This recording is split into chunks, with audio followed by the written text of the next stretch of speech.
Hello everyone, wherever you are around the world. I am the Duchess of Monty Shit Show.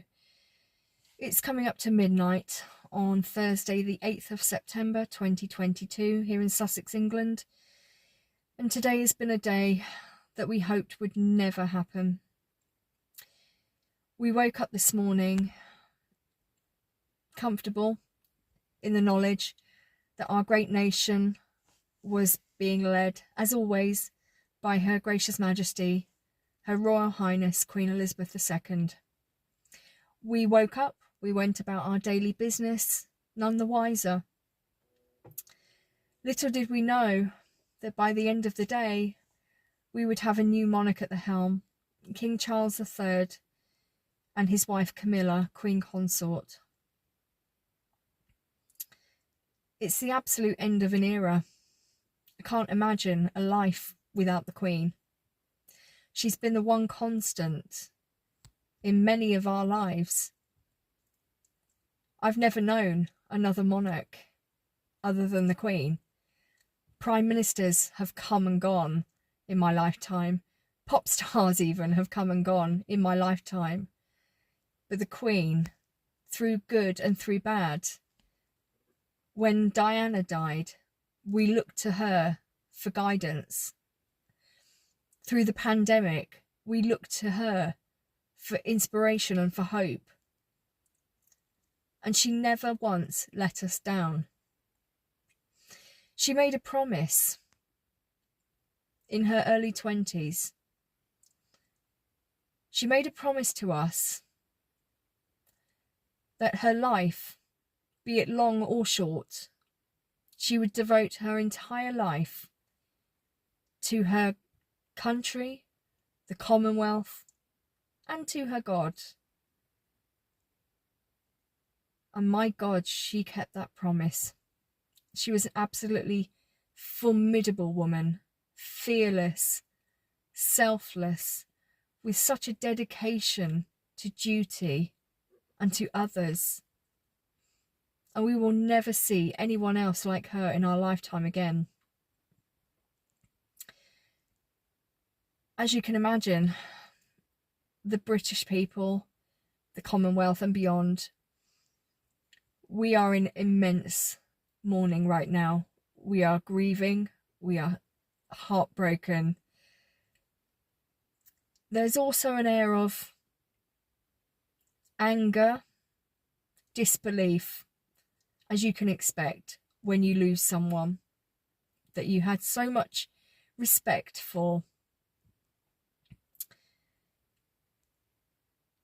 In terms of what happens now, I believe the Queen's body, if it hasn't already been, it will be transported to Holyrood in Edinburgh, where she will lie for a while, and then she will be taken down to London, where her body will lie in state, and she will have a state funeral.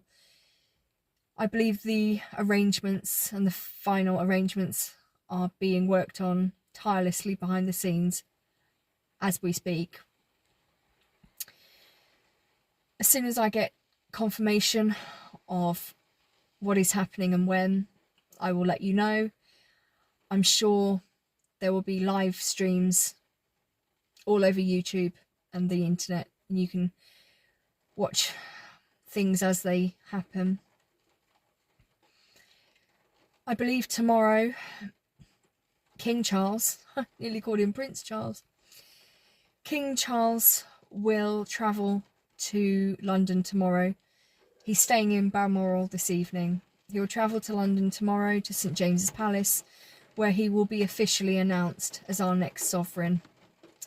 Plans will already be put in place for his coronation. Again, when that happens, I will bring you all the details. There's not much more I can say that other YouTubers haven't already said. We knew the Queen was frail. She was 96. She'd been in decline for some time. Most noticeably in the last year, or so since losing her husband Philip. But I think it's the speed in which it happened which has unsettled us most. Just 2 days ago,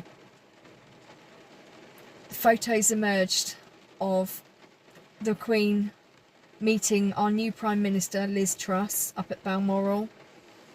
It was unprecedented because never before has the Prime Minister travelled to see the monarch. It's always been the monarch has been travelling to see them, and it's always taken place in London.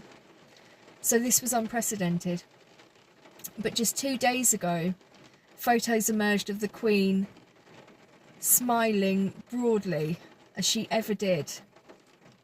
Yes, she looked frail. She looked tired.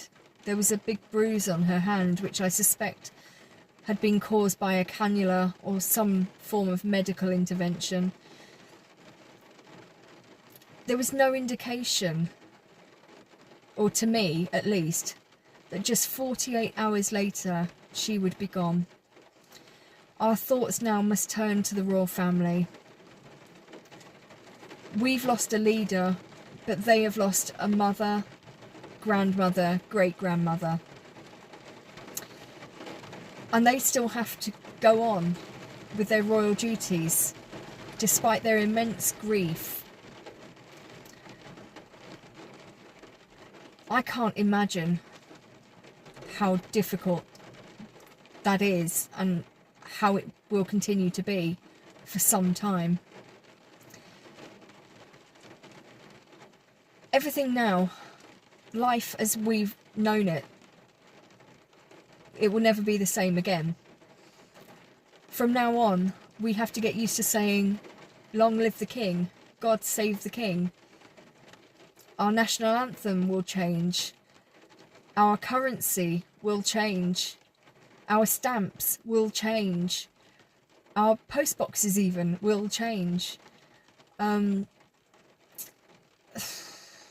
At this point, it's still far too early and far too raw to even imagine how life will be from now on. I've seen a few people on the channel today talking about other people. Maybe now's not the time. There's plenty of time to talk about them and what they did and what they should have done.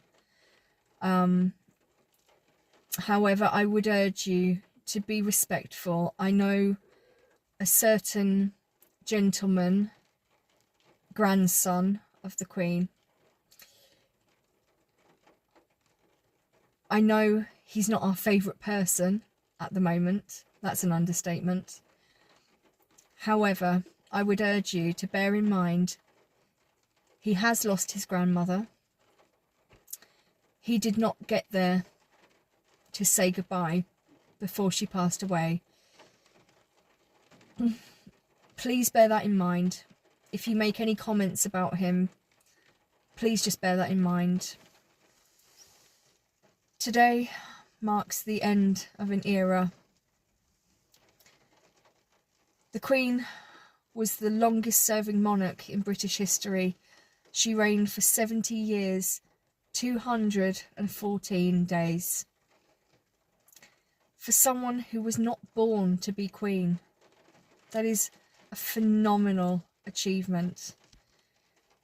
And the British nation, the Commonwealth and the world owe her a huge debt of gratitude. She will be very sadly missed. However, she has her place in history forever. She'll never be forgotten. The only comfort we can take from this is that she's now free of whatever ailments afflicted her in the last months and weeks of her life. And she's now back with her beloved Philip and with her mum, her dad and her sister. May she rest in peace. Thank you, Mum, for everything you've done.